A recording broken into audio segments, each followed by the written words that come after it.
Don't overly anthropomorphize Dorsey. I would not assume any depth.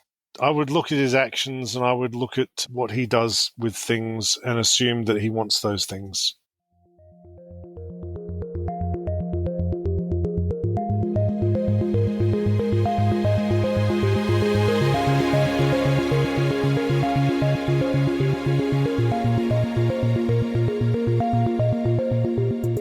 Hello and welcome to Tech Won't Save Us, made in partnership with The Nation magazine. I'm your host, Marx, and this week my guest is David Gerard.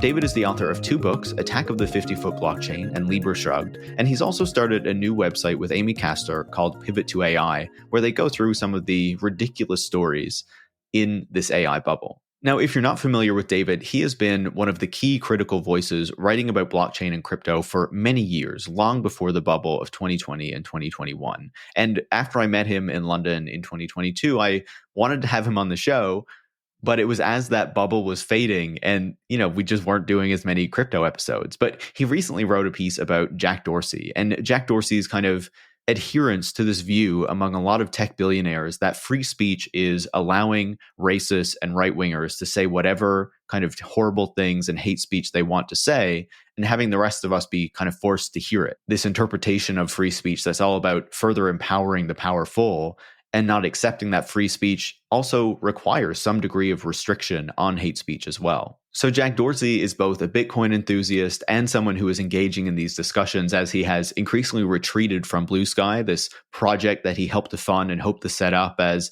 this kind of alternative, new, decentralized social media platform. But because they have instituted moderation, it doesn't work for him now either. And so I figured I'd have David on the show so we could talk a bit about Jack Dorsey, his career, his history, what he's been doing lately, what he's up to with social media, and why his views on moderation don't make any sense, but to also bridge that into a broader conversation about the impacts of these crypto ideologies, these ideas about decentralization, and of course, to get David's opinion on what is going on with AI at the moment. So this is a pretty wide-ranging conversation where we go into a number of different topics, but I was just happy to have David on the show, to be able to have a chat with him, to go back and forth. And I think that you're going to enjoy it because David is a really interesting character. So with that said, if you do enjoy this conversation, make sure to leave a 5-star review on your podcast platform of choice. You can also share it on social media with any friends or colleagues who you think would learn from it. And if you do want to support the work that goes into making the show every week, you can join supporters like Craig from Chicago, Kai from Hamburg, and Felix from Philadelphia by going to patreon.com, where you can become a supporter as well. Thanks so much and enjoy this week's conversation. David, welcome to Tech Won't Save Us. Good afternoon. It's great to speak with you. I've been meaning to talk to you about crypto for a very long time. And I feel like the conversation we're going to have today is like adjacent to it because at least, it's a crazy crypto enthusiast. But, we want to talk about Jack Dorsey because of what he's been up to and some of the stuff he's been saying. And because he's just this figure that I think has had a lot of impact on the way that we use the internet and social media.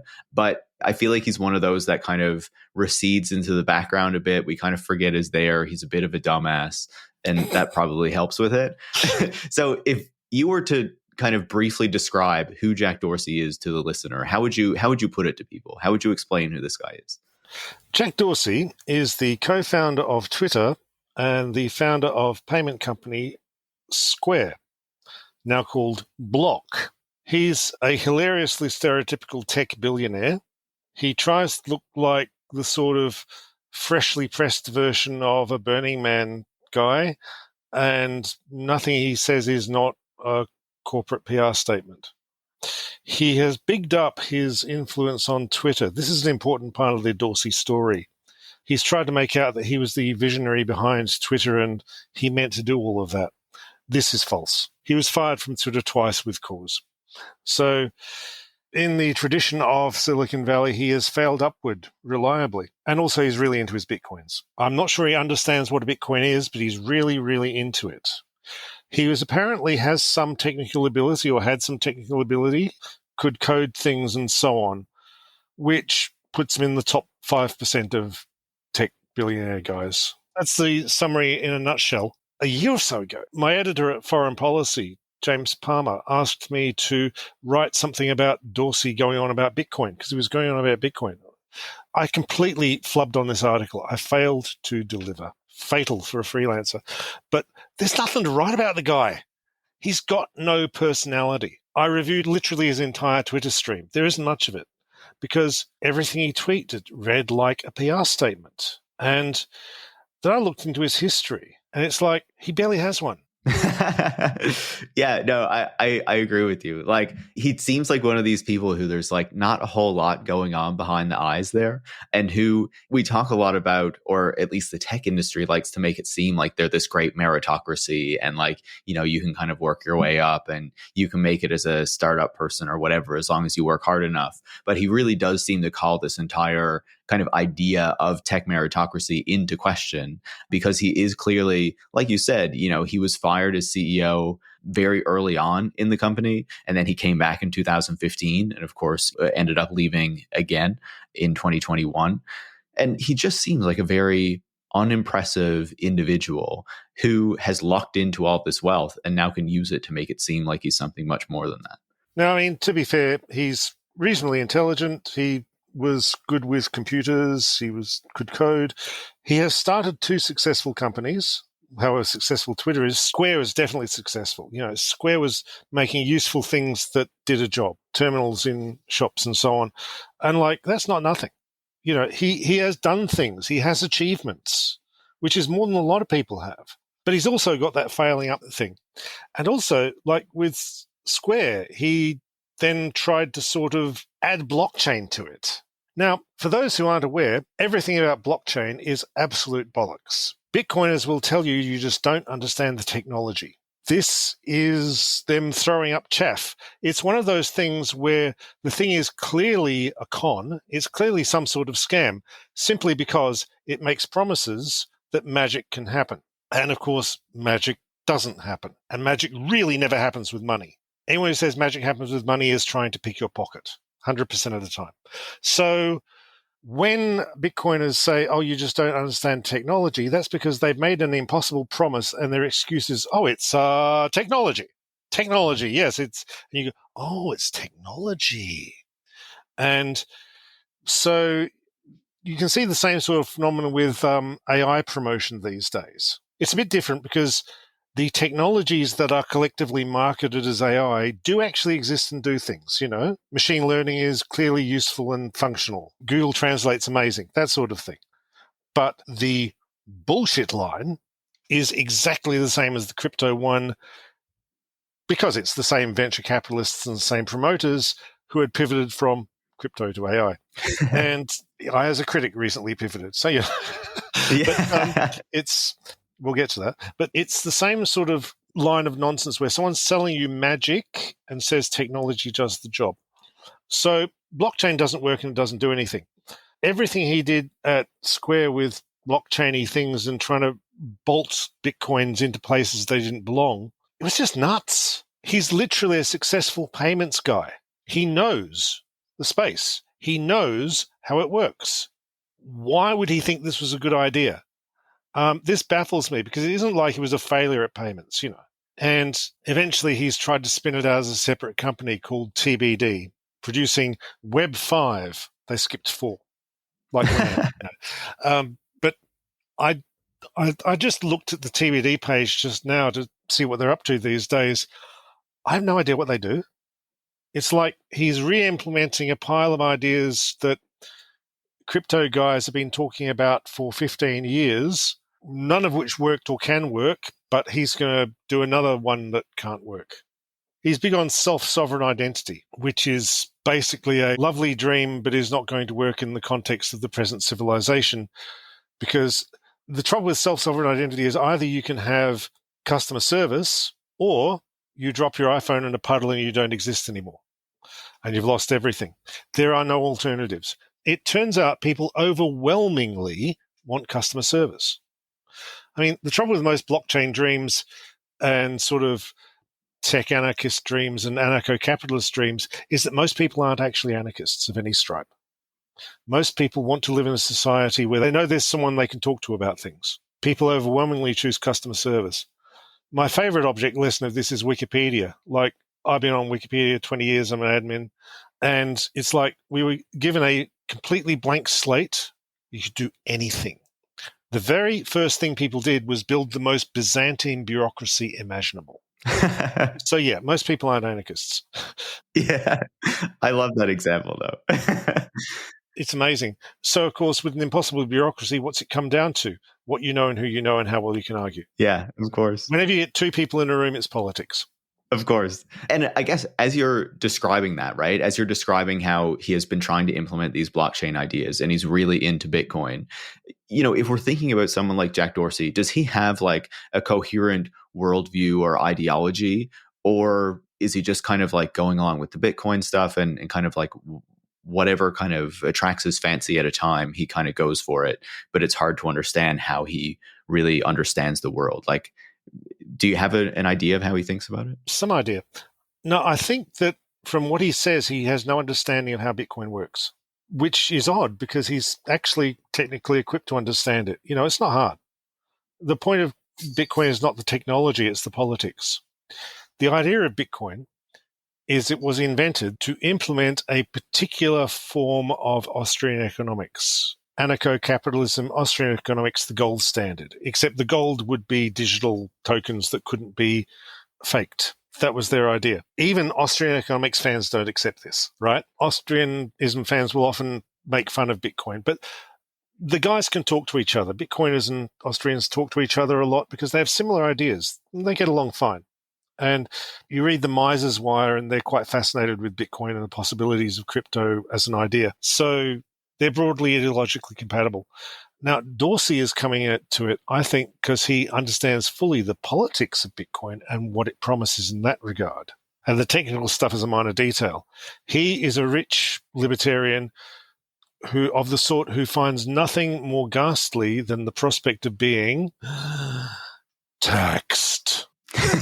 So, therefore, the goal of Bitcoin is to have money that cannot be taxed, cannot be garnished. The government cannot get to your money. That's literally the point.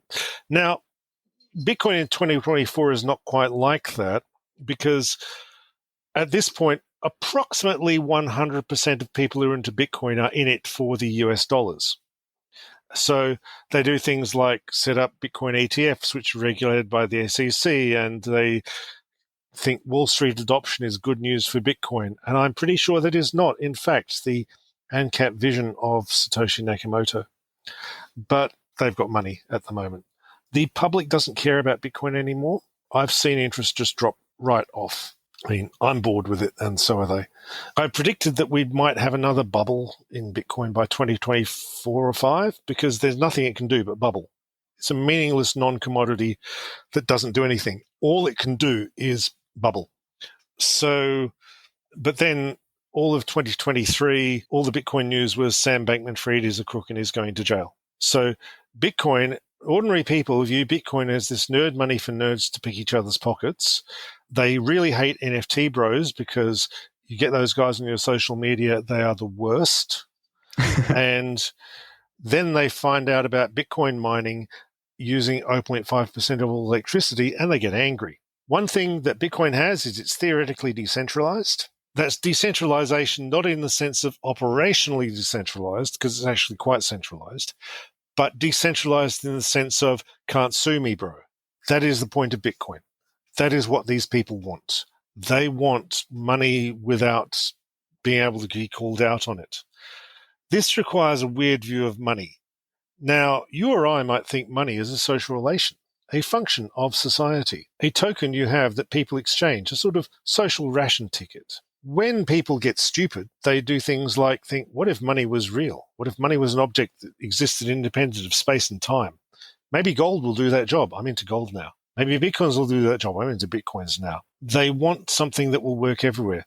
I mean, gold wasn't money for thousands of years of civilization. It was valuable, but the money was copper or silver, if it was that, or just keeping count.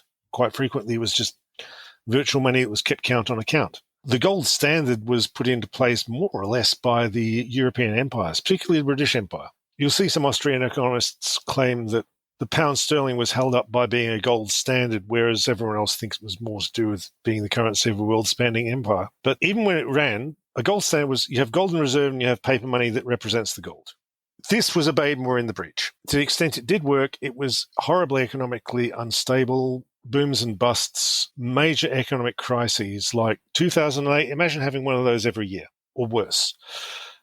So in the 30s, they adopted monetary policy. This involves making money out of thin air. So what's the value come from? Well, it comes from the fact that it's in a working economy. And, it turns out money is literally just a made-up thing. But you tell the guys like Dorsey, and they want their billions, which more than any human could have, to mean something. Now, of course, they mean something. They mean a lot of power. You have a huge amount of leverage just by being able to throw money at problems. I'm amazed how, and somewhat disappointed, that Facebook's Libra crypto has disappeared from the consciousness. And of course, I literally wrote the book on that. I do think the driving force behind Libra, the team who created it were all loyal Bitcoiners, but they realized Bitcoin was no good as money because David Marcus leading the team, he was literally a payments guy. He knew that it didn't work for payments, so he made something that would. But I think the attraction to the Facebook board, who would have had to approve it, people like Zuckerberg, Thiel, and so on, is that one of Facebook's big problems is repatriating billions of dollars because they get taxed, and that's unacceptable. So they wanted a currency they could move money around out of sight.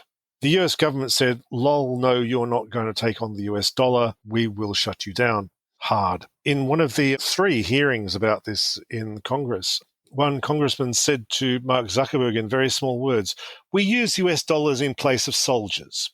Our sanctions regime is extremely important to the national security. So if you ever say that and someone says you're a conspiracy theorist, you can just quote the congressman. I mean, it's impossibly obvious that that's what the dollar is for. And, it works really well. The US dollar is strong because it's got 300 million people behind it, but also it's the world currency. It's got 8 billion people behind it. On that point, you were talking about how, crypto is Bitcoin in particular, but all of it really is based on this idea or this fantasy of decentralization, which I think is something that you see a lot within kind of Dorsey's worldview and what he says he wants to achieve through some of these technologies, and then kind of builds on that to this broader kind of world that he reportedly wants to see. You wrote an article recently about, or kind of in response to, or to analyze an interview that he gave to Mike Solana at Pirate Wires, which is, this kind of crazy tech libertarian rag, basically, where he was talking about his experience at Bluesky, which is this kind of protocolized social media that he set up in response to Twitter. What was he saying there about why he felt that project failed and ultimately the problem that he sees with social media? So when Dorsey and guys like him talk about freedom, self-sovereignty, and so on, they are literally talking about freedom of the money of rich guys like themselves. They don't mean you or me. We're the plebs. We might one day be elevated to them as well, Hacker News as a site for temporarily embarrassed billionaires. With Bluesky, that was originally originated inside Twitter. It was a plan to build a decentralized Twitter, more or less, social media site where you microblog and you chat to your friends. Basically like how he was trying to insert the blockchain into Square as well. Something like that. He was blockchain inspired. We can put all the tweets on a blockchain. No, you can't. It does not scale. By the way, that's amazing. That's something that people should know as well. If anyone ever tells you, I don't like Bitcoin, but blockchain's cool, they're wrong and they're dumb. They're just trying to sound clever. Blockchain's useless garbage. Worst data store you've ever seen. It is just amazingly crap. So he started Bluesky because he wanted to decentralize Twitter. This was just him saying, I want this, make it so. So a bunch of guys went away and sort of worked on this.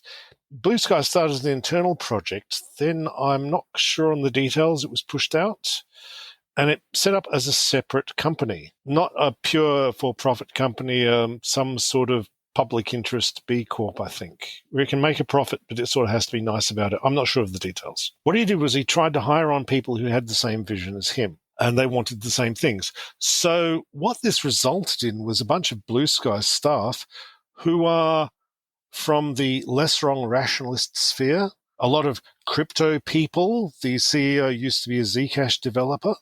Neo-reactionaries, as in like Vibe Camp attendees who went along to cheer at Curtis Yarvin dropping in on them, that sort of thing. They're not great people in a lot of regards, the staff. But then again, there's an idea that a social media site can only be really good if you hate the stuff. So Bluesky is actually really cool, and I have a lot of fun there. I love it. Yeah, me too. Basically, around April or May, a whole bunch of queer shit posters moved over from Twitter. They just took over. They ran the rationalists and NFT bros off the site, and it's been really cool. When I joined in like April last year, it didn't even have a blocking function. Then Matt Iglesias joined, and about a zillion really pissed off trans women had a few words to say to him. And then he wanted a block function, so they put it in just for him. But he cannot raise his head without people giving him an earful, and that's the way it should be. Because the actual use case for Twitter, and I don't think a single person involved in the company understands this. 1, get celebrities. 2, get normal people to throw rotten tomatoes at them. 3, show ads to the normal people. That's it. That's the whole model. The celebrities are there for the normal people to throw rotten tomatoes at. That's it. So if you want to have Twitter clout, well, you know what you're in for. But fortunately, I'm tomato-proof, so I can have my 5K followers, and that's just fine. But Bluesky is tiny. It's only a few million people. It does not have a business model yet either. It's running on startup funds. It's just burning its runway. I hope it'll go well. Like Post News died, Spoutable is in ill health, Co-host is in ill health. So it's a dodgy business model not having a business model. So I sort of worry about that. But I hope they get it together, because as a social space, I'm really enjoying it. Like, it may suck tomorrow, but today it's fun. Anyway, what pissed off Jack about Bluesky was these guys who wanted what he wanted and were largely ideologically on board with him put in moderation, blocking, trust and safety after they had many experienced trust and safety people yelling at them for months. Denise from Dreamwidth, who still goes on about trust and safety on the site, telling them just the obvious 2 + 2 = 4 facts, that the quality of a social media site is the quality of its moderation. Because it turns out that hanging around with dickheads is not pleasant or social. The trouble with Twitter at the moment is that Elon Musk is not a pleasant person to be around, and he wants people on who are not pleasant people to be around. And free speech is nice, but weird racists are not fun to hang around. You get enough of them at Christmas dinner. You don't want them on your Twitter. You'd think that was obvious, but apparently it isn't. Yeah, it certainly isn't to the rich guys who want to be around those people, right? or even to be them. Yeah. So Dorsey was outraged by this. But also he was really upset because he finally posted on Bluesky, and what he posted was something about how people should be listening to RFK Jr.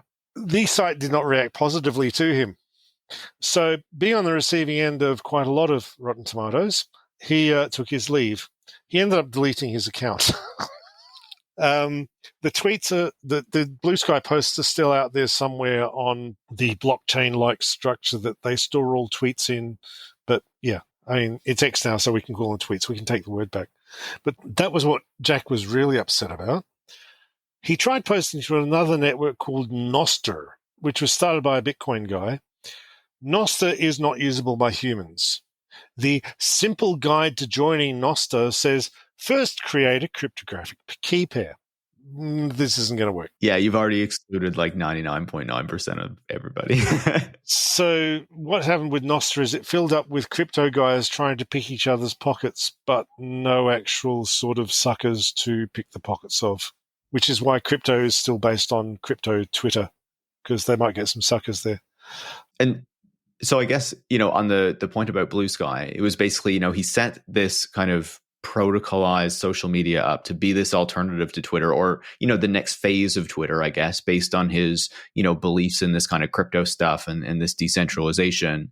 And then Elon Musk took over Twitter. And I guess basically what he found as Bluesky became an actual social media site was that it couldn't be this like space where racists and assholes can do whatever they want alongside normal people. They found that to keep the normal people there, who are the ones, as you're saying, based on the usual type of business model for these kind of sites that people want, that you need to introduce the type of moderation that Dorsey really doesn't like. And the people who are like him and the people who he kind of wants to attract and be around don't like as well, which is what so pissed him off, right? Yeah, I mean, I think his attraction back through was the awful people were posting there, and that's who he wanted to know was speaking. So I have never heard a sort of Nazi-like word out of Dorsey's mouth as such.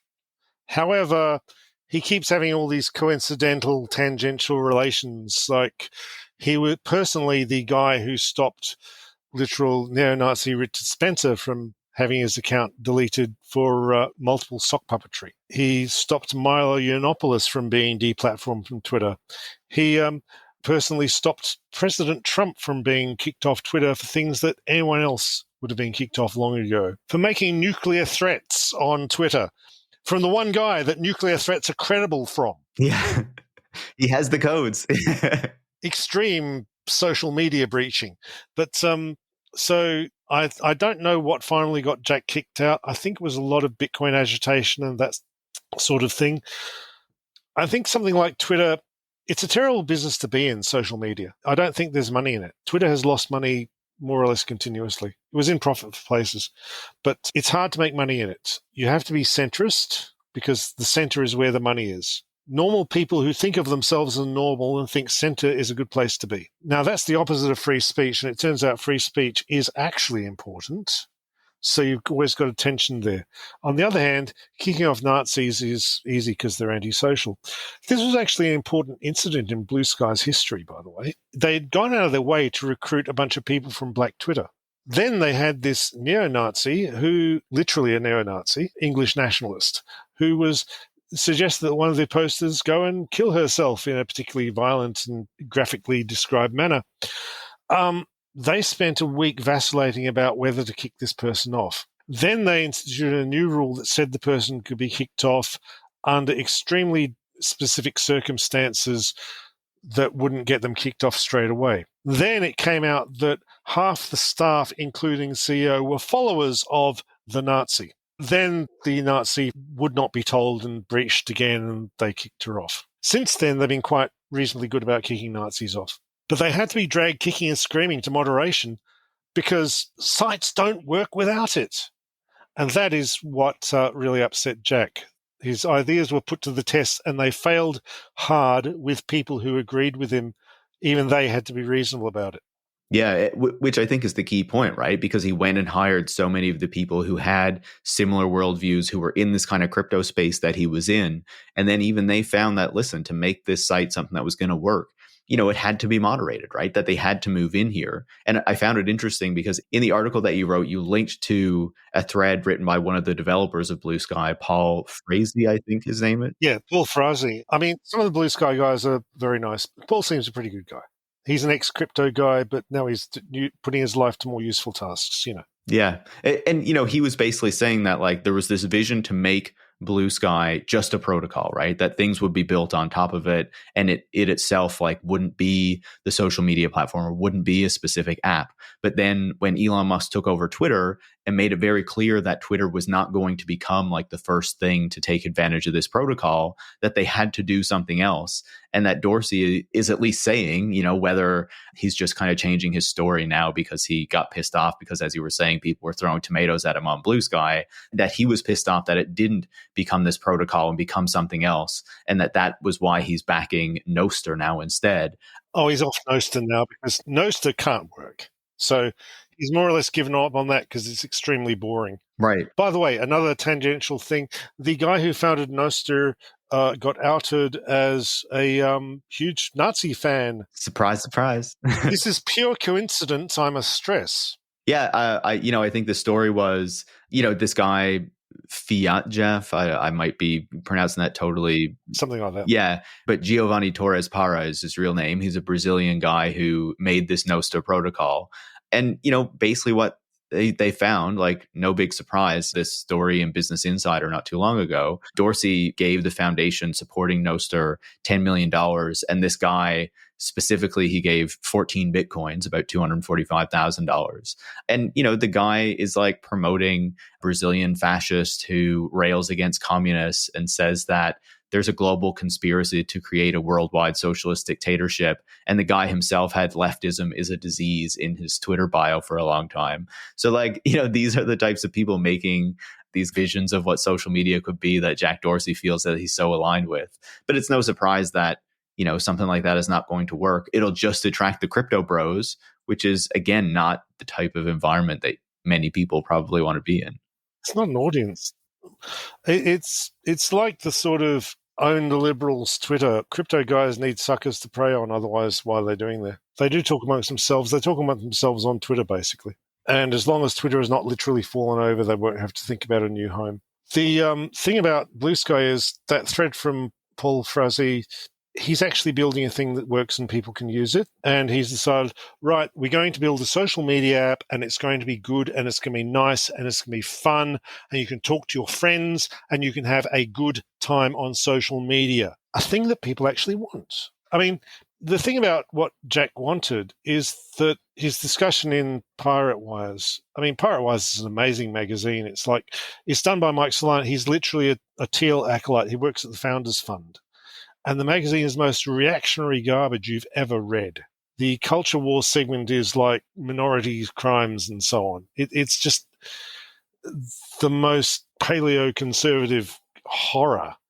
So this is, of course, the piratical anti-authoritarian site. As I said, Jack has never said a Nazi word that I could quote him on. He just keeps being tangential to them. It's important to note what they wanted was decentralized social media that you couldn't stop someone from being on it or posting. At no point did they mention we have this. It exists. It's the Fediverse, the network commonly known as Mastodon. There's like 3 separate lines of software, Mastodon, Pleroma, and Mistkey, and their descendants. And you can put up a server in half an hour, if that. Hire a virtual machine and put a server on it, and you're on the network on an equal basis to mastodon.social or whatever. And you can just do that. And no one can stop you posting. So what do they do about horrible people, griefers, and Nazis? The answer is Mastodon has a social covenant. This isn't binding, but it does mean that you have to follow it if you want to have other people talk to you. It turns out that shunning the Nazis works really well. But I think the reason he didn't mention that was because, and unlike this actually does a lot of the things that Bluesky's @protocol wants to do. They say it doesn't quite do everything we want. Sure, but it's also an underspecified protocol. You could easily bolt on stuff to do what you want. So anyone who's ever tried to get 2 pieces of Fediverse software to talk to each other will know it's underspecified, and you can never get things working without actually trying 2 bits of software. But the Fediverse exists, and it works, and it's small scale. It's in the millions. But it's also sort of sustainable because the servers are paid for by the individuals, and you can easily get your mates to put in $5 or whatever.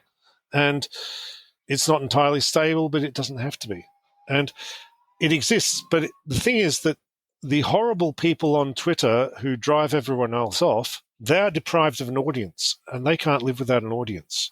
So these guys aren't going to advertise Mastodon or the Fediverse as any sort of solution to their decentralized social media network, even though it literally is, because it doesn't allow assholes to drone in your ear about white replacement theory. If I remember correctly, basically if you have one of these servers that are like a really Nazi server is not getting rid of the Nazis, then they will kind of be like defederated or whatever. Like they won't be able to communicate with all these other larger servers.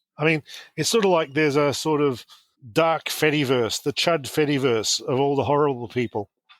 Like Gab was in there for a while, and Spinster.xyz, the turf server. They all talk to each other, but no one else wants to talk to them. Yeah. And someone like Dorsey or Musk doesn't want to be in that environment because then you don't have all the regular people to hear your hate speech and stuff as well, right?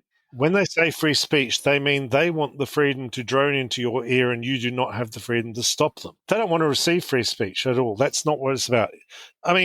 It's important to note that Dorsey paints himself as the architect of Twitter, the genius of Twitter, the man who had all the ideas. I meant to do that. That's completely wrong. He founded it with 4 guys. And they went, Jack, you can do the business side. We'll do the tech side. So he made such a hash of it that he was fired. He then was still an owner. So the thing he did was he then spent about 2008 to 2010 trying really hard to change his image and market himself to the investors. So what he did was he tried to reinvent himself from looking like a generic tech guy to looking like the sort of freshly pressed hippie image that more or less like the one he has now. And this was literally a put on. This was an image he did. He talked up his own role in Twitter and inflated his own responsibility and claimed responsibility for things he had nothing to do with.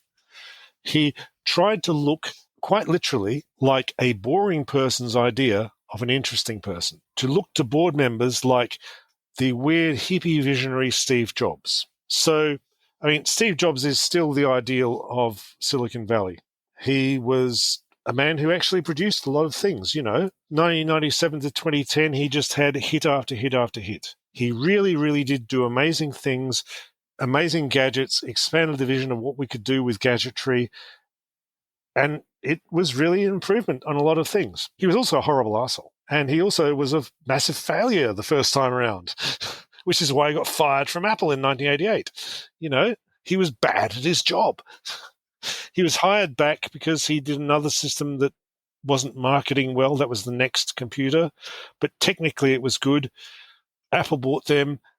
Next executives got slotted into Apple exec spots, so it was like a reverse takeover.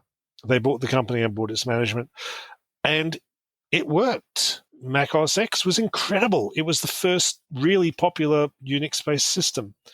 It delivered technically, it delivered usably. So these guys look at that and they want the image of Jobs having achieved things without actually having achieved things. And they think, if I act like a horrible asshole, I'll get there. And thus we have visionaries like Musk. I mean, I was fooled by Musk for way too long, I will happily admit, much like everyone.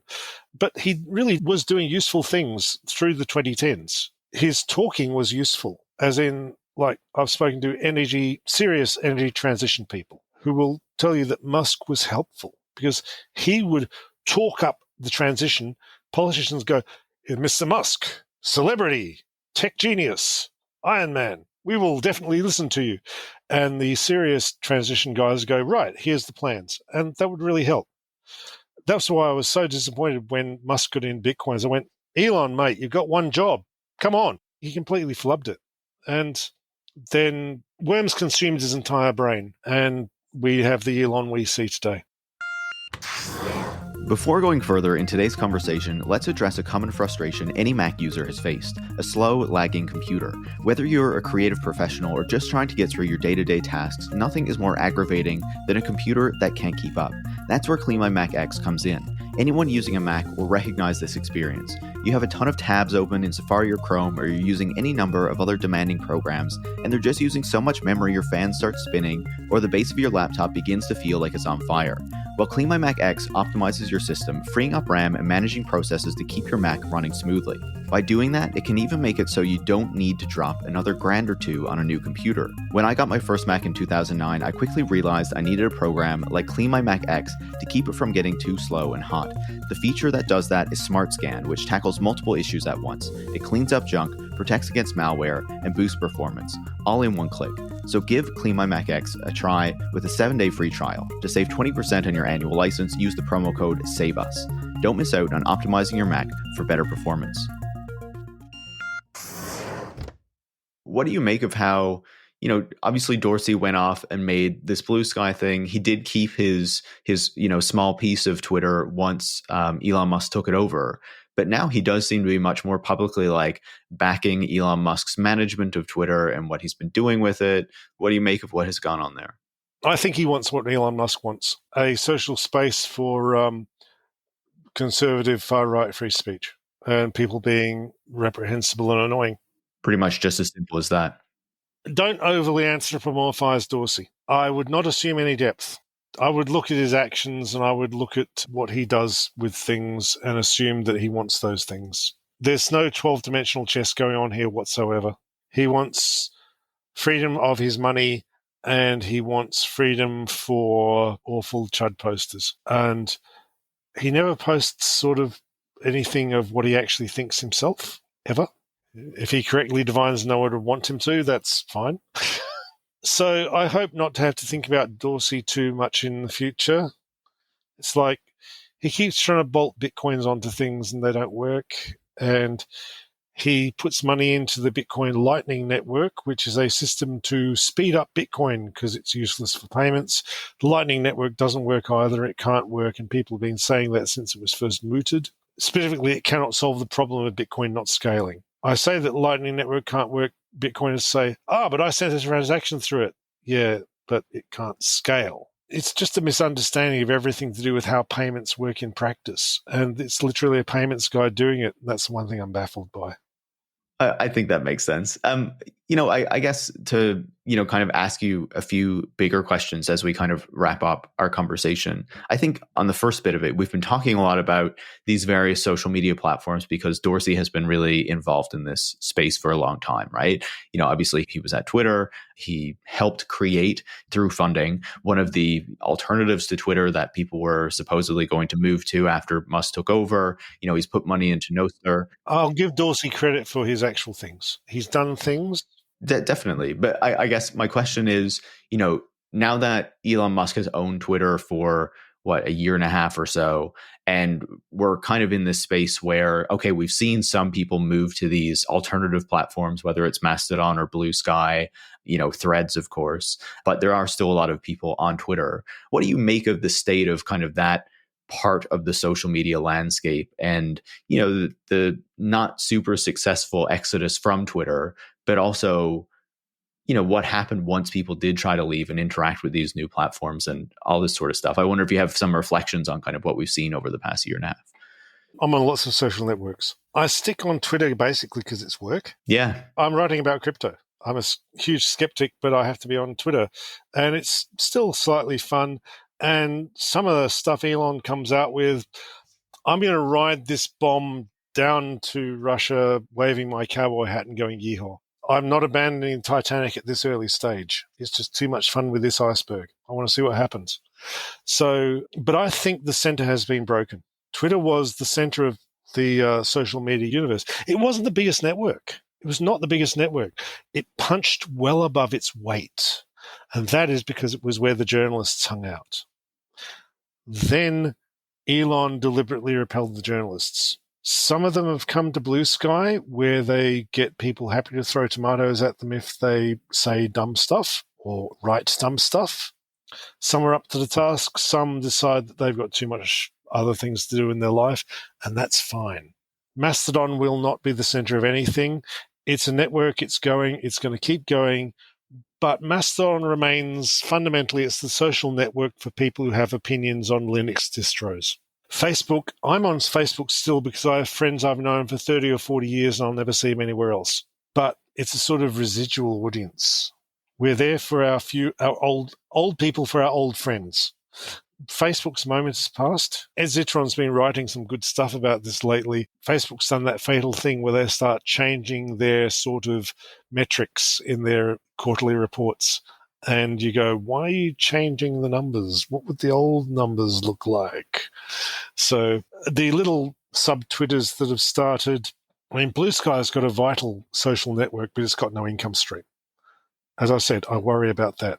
Where's the next penny coming from? If Bluesky goes broke, is anyone going to adopt the app, and where are they going to get money from? We don't even know what it costs to run Bluesky. They will tell you how much it costs to set up a personal data server. It's a reasonable Ubuntu box at a hosting company. But you can't run it without the huge relay server, which is actually the centralized core of the decentralized network. I have asked repeatedly, what does it take to run a relay server? I cannot get a straight answer from them. They really don't want to tell people what it really takes to run Bluesky. So that's a bit worrying. The other alternatives, Co-host is like a happy little social network, but it's got financial problems. But the people who are on it really love it, like Bluesky. Post News died. Spoutable is having a lot of problems. It's technically inept. I don't think the alternatives are going to go anywhere except maybe as a niche. And even then, I would say just get a copy of Acoma, which is the best Pleroma fork, set it up as a private network and see what you can do with it. Then you'll have basically all you've got for Twitter or Bluesky, and you can federate if you want to. I mean, like after Reddit had its big implosion last year, the subs that I'm on left. Some of us set up on like a Lemmy server, which is like a Fediverse version of Reddit. It's a Reddit clone, post links and you click them up and down, but you can federate, and it federates with Mastodon. And that's actually taken off really well. Like we've got a community called Tech Takes, which is all about sort of tech bros. And these days it's all about AI because that's what all the tech bros are about. But it's basically orange site people piss you off post here. And that's really taken off. It's very popular on the Lemmyverse. And we've got regulars who post and read from Mastodon. So there's some compatibility. But I mean, this sort of thing, it can work. And that's just a hobby server, by the way. The guy runs it because he's a well-off sysadmin and he runs it for fun. But if he needed money, we'd probably chuck in a few bucks, It doesn't take a lot to run these things. So, yeah, it's like there's alternatives out there. I think the way that social networks grow is one sort of sub-community at a time. As in, you join Facebook or something because a bunch of your friends do. That's why I joined. You move to, say, Dreamwidth because a bunch of your friends are posting there and you want to be a part of their conversations. You join Google Plus because a bunch of your friends has moved from Facebook and is giving this new place a go. You basically move one small friend group at a time. So I think, as with all things, the center is obsolete and everything is the great cultural fragmentation, and now it's come to social media. I could be wrong. Maybe Twitter will finally... I shudder to say that I'm looking forward to the Morgan Stanley era of Twitter. I'll be interested to see that. Can you imagine advocating for centrists to come in and take something over? They would do a better job because they might actually know how to run a business. You cannot run a far-right conservative free speech site unless you have a billionaire subsidizing it with piles and piles of money. There is no market for this stuff. Go fash, lose cash. If there was a market for this sort of thing, Parler would be a new tech giant and not dead. This doesn't work. This literally doesn't work. There literally isn't a market for this garbage. It's only working now because Elon is pouring in his Tesla money, and he's run out of that, so he had to beg Tesla for more money for free just because I want it. Yeah, he just got his big $50 billion payout, so now he'll be able to run Twitter for a long time. But you wonder how the numbers are, Tesla is basically a meme stock. It's a meme stock with a car company attached. I think there's probably a car business under there if they could get Elon out of it. But the stock prices are meme stock. And a lot of people have said Tesla's numbers are really dodgy and it's functionally a Ponzi. And this is actually not a bizarre claim. So I think that the future of social media is fragmentation and individual friend groups gathering in a place. But it always has been. What we will lack is that cross-fertilization that was really trivial on Twitter. If you wanted to know something about some obscure area, you could literally find the guy who was a professor of it and delighted in their public role as an educator and propagator of knowledge. And they just tell you stuff because they were delighted someone was interested, and that's awesome. That was really cool. And if we get the Morgan Stanley era of Twitter, it might come back or it might be too late. I don't know. A lot of people have left. Twitter's almost readable because I run a blue blocker and I've blocked 250,000 blue ticks and they deserved it. So it's like I unblock them one at a time. So I don't know. I still spend all my time on social media because, what am I going to do? I'm going to shitpost on Bluesky, let's be fair. Bluesky is my desired shitposting location. It works for shitposting. It's interesting to see, over the past year, how I use the platforms has changed. I use a lot of social media platforms. I'm on Twitter more for work stuff. Bluesky is more where I do my fun posts and my more personal stuff. And you know what? I find Mastodon has gotten better over the past year. The platform I hate the most now is Threads. I even hate posting there because the people who show up in my replies are the worst.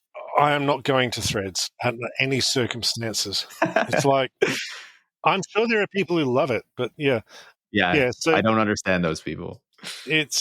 Twitter is sometimes used for getting the pulse of things, but it's sort of losing that a lot. You have to have a very refined and filtered approach, which means running blue blocker. No, I hear you. I think my final question for you, David, as we start to close this down, you were following the crypto moment for, long before it was a moment. For many years, you were following what was happening in that space, its kind of initial rises and falls. And then, of course, the big bubble that we saw in the early pandemic years, and that's collapsed, and now it's still kind of doing its thing, and it goes up and down and blah blah blah. But we've entered this new moment where for the past year and a half, everyone in the tech industry has been obsessed with AI, and it's all that they can talk about, and it's everywhere, and it very much feels that we're in an AI bubble now as well. And the question is, when does this implode too?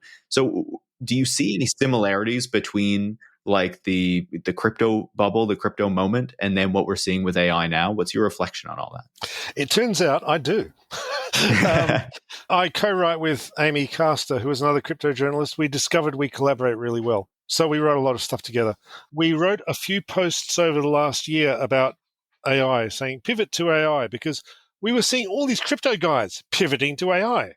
The VCs, the same promoters, and they were using the same excuses. When you see AI guys talk about its power consumption, they're literally using Bitcoin mining excuses, word for word. It's dumb as hell. So, yeah, it got to the stage where Amy and I just now started a site, pivot2ai.com. The elevator pitch is, it's Web3 is going great, but it's AI. Molly White approved. She said, good, now people won't tell me to start one.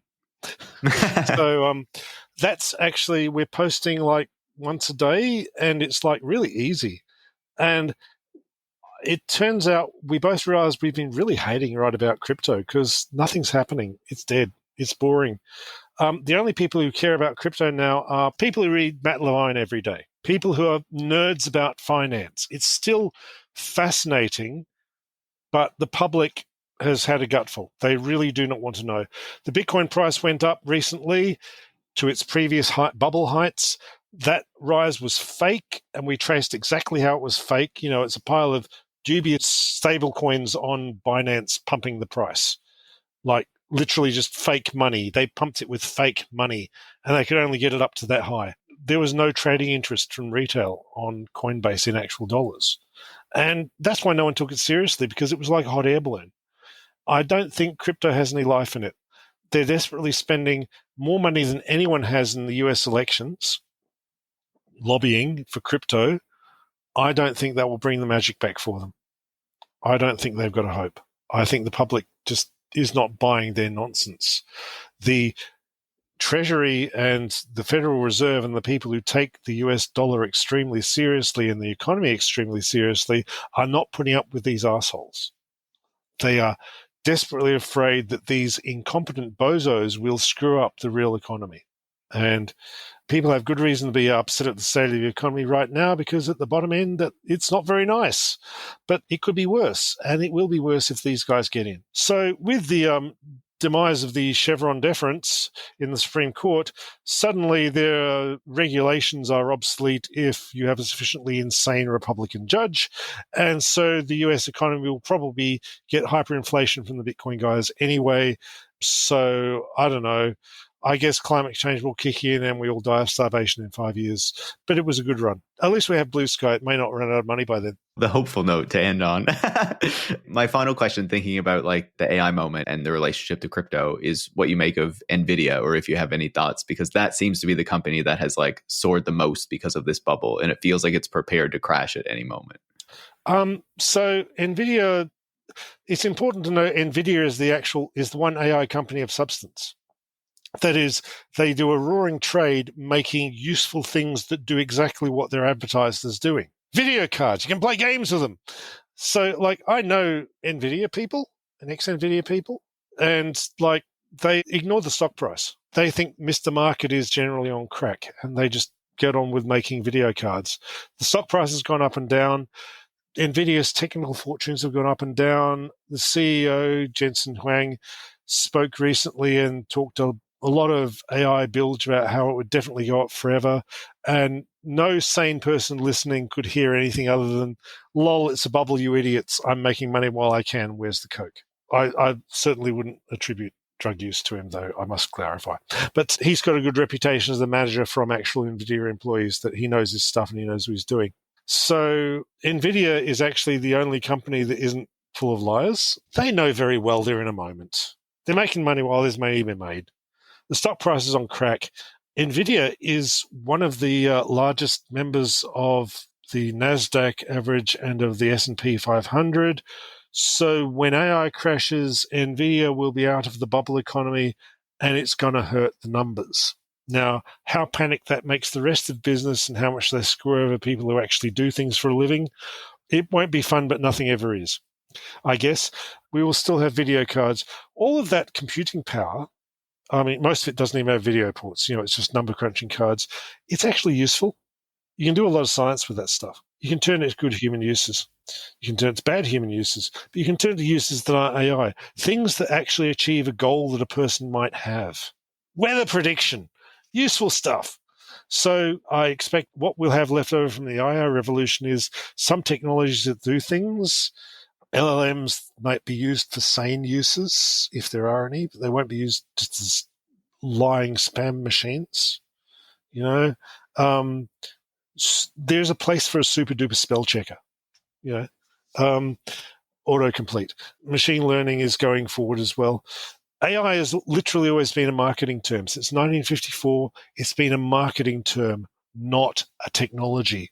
The current AI bubble, AI spring, is different from previous ones because previous ones were always the Department of Defense funding them because they hoped to create a magical robot that would shoot people.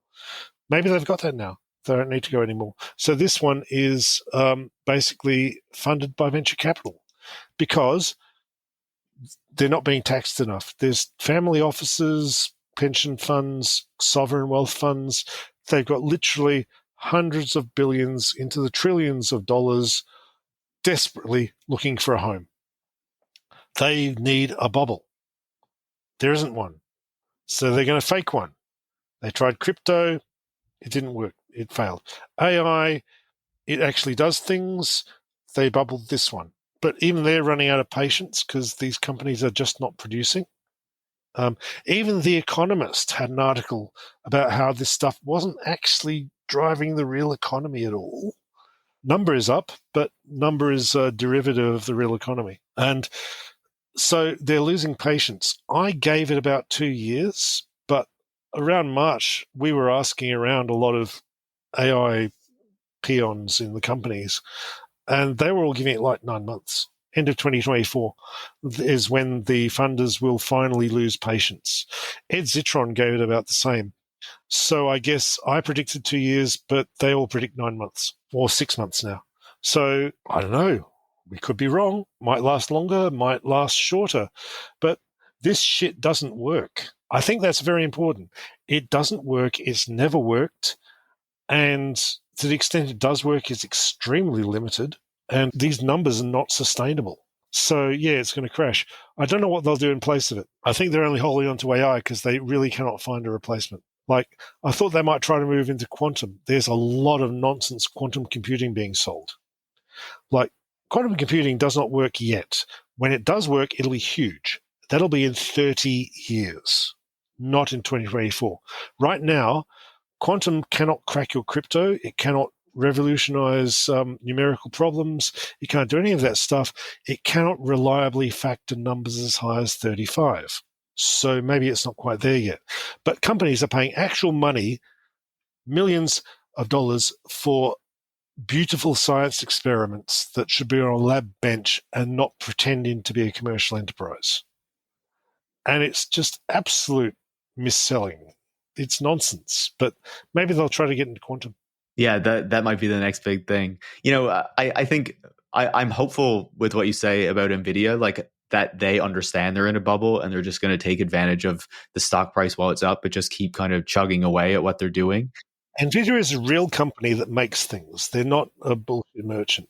They make video cards, or they design video cards, farm them out, and sell them. And, they make real things. And that people want, that there's actual demand for. The demand is stupid. The demand is transient. They know it. I think they'll survive just fine. So they're the shovel seller. They can stop making shovels. They can make shovels to match market demand. I think the other thing that stood out in what you were saying as well is, obviously I'm outside the United States, you are as well. I think we often hear these stories about how the US economy is like thriving and doing so well right now, and so many other parts of the world are really struggling. And yes, there are difficulties, I think, in other like Western economies, but I think that often doesn't take into account the fact that and the degree to which the US economy and the US stock market in particular, which a lot of that is often based on, is in a massive bubble right now because of AI. And that's eventually going to come down and things are going to like stabilize and return to some sort of normal. I mean, Canada and the UK are both vassal states of the US economy. Totally. Like the UK was stupid enough to unhook itself from Europe. So I guess we're screwed. Yeah. Well, David, it was great to speak with you. Great to pick your mind about Dorsey and crypto and AI and all these other things. Thanks so much for taking the time to come on the show. And thank you. David Gerard is the author of Attack of the 50-Foot Blockchain and Libra Shrugged. He also is part of a new website called Pivot to AI. Tech Won't Save Us is made in partnership with The Nation magazine and is hosted by me, Paris Marx. Production is by Eric Wickham and transcripts are by Brigitte Pawliw-Fry. Tech Won't Save Us relies on the support of listeners like you to keep providing critical perspectives on the tech industry. You can join hundreds of other supporters by going to patreon.com/techwon'tsave us and making a pledge of your own. Thanks for listening, and make sure to come back next week.